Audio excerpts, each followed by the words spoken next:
ប្រាប់ថាពីទូចកាលតូចតូចហ្នឹងគាត់នៅក្មេងៗយាយគាត់កោះដូងចឹងដែរប៉ុន្តែគឺកោះដូងយកប្រេងដើម្បីឲ្យម៉ាក់ហើយនឹងមីងហើយនឹងអ៊ំហ្នឹងយកមកលាបសក់ម៉ាក់ខ្ញុំថាឲ្យមើលសាច់ដូងណានេះដូងតែកោះហើយណាសើសាច់វាតិចតិចហើយខ្ញុំសួរគាត់ថាម៉េចបង្កឲ្យអស់គាត់ថាបើយើងយកទៅស្លយើងកោះឲ្យអស់តែកាទេវាដីកតិចកតិចសម្បកដូងហ្នឹងគឺវារៀងក្រឹបក្រឹបដូចដី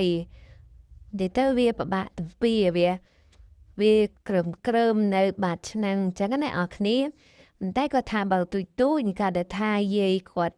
ពូតដូងគាត់កោះដូងយកទៅធ្វើជាប្រេងលាបសក់ឲ្យម៉ាក់មីងម៉ាក់អ៊ំហើយនឹងម៉ាក់របស់ខ្ញុំហ្នឹងគឺកោះឲ្យអស់ស្ដាយសាច់ដូងនៅជប់នឹងសម្បកវាហ្នឹងព្រោះអីអានឹងយើងអាចញ៉ាំទេទោះបីតែវាក្រិតក្រឹមអីតិចតួចមែនប៉ុន្តែយើងគ្រាន់តែយកមកលាបសក់អញ្ចឹងយើងមិនពិបាកទេឥឡូវម៉ាក់ខ្ញុំកោះចិត្តអស់ហើយគាត់ទៅថៃអាណែដែលសារតែញ៉ាំអាហារជុំគ្នាច្រើនម៉ាក់ថាដូងមួយចំហៀងហ្នឹងគឺខ្លាយអត់គ្រប់អញ្ចឹងត្រូវកោះវាហៀងទៀតនឹងពាក់កណ្ដាលទៀតដើម្បីប្រកាន់ជាតិខ្ទិះនៅក្នុងសម្លហ្នឹងឲ្យកាន់តែឈ្ងុយឆ្ងាញ់មើលសាច់ដូងផងអ្នកទាំងអស់គ្នាក៏ហើយគឺឃើញម៉ត់ឃើញ smooth ណាខ្ញុំបានសុំសាច់ដូងម៉ាក់នឹងយកមកតេស្តតិចដែរគឺខ្ទិះឆ្ងាញ់និយាយទៅបាច់យកទៅចម្រាញ់ទេគាត់ទៅថាម៉ាក់កោះមកហើយគឺចាប់មកជីបយកមកញ៉ាំដាក់ក្នុងមាត់ហ្នឹងក៏វាមានឲ្យជារសឈ្ងុយឆ្ងាញ់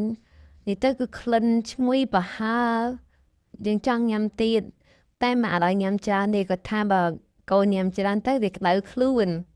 អានឹងយើងអាចញ៉ាំបានតិចតិចបើចង់ញ៉ាំច្រើនតែយើងមានអីទំនាស់ផ្សេងទៀតដូចជាផ្អែមដូចអីអានឹង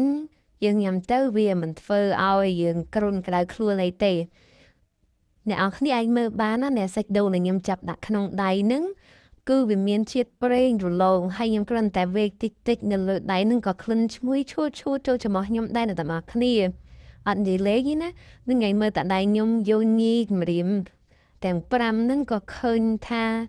វាអាឡងវាមានជាតិប្រេងបណ្ណាដែរនិយាយទៅខ្ញុំដៃខ្ញុំកាន់ដូងហើយគឺខ្ញុំចង់យកមកស្បៀតសក់សាកមើលអានេះម៉ាក់ខ្ញុំគាត់ក៏ដូងហើយអ្នកនរគ្នាគឺបានមួយចានពេញគឺច្រើនមែនតែននឹងឯងអ្នកនរគ្នាមើលឃើញនៅលើនឹងនេះណាគឺវាដៃកតិចទីខ្មែរតិចតិចមែនប៉ុន្តែអាថាហ្នឹងគឺវាអត់អីទេនៅពេលដែលយើងពូតដូងយកខ្ទិះក៏វាអាចបកកជាក្រឹមឬក៏កំតិចដែលរឹងទូចហ្នឹងវាធ្វើឲ្យយើងឃើញនៅជាប់បាតឆ្នាំងដែរឥឡូវដូងក៏ហើយអ្នកនរគ្នា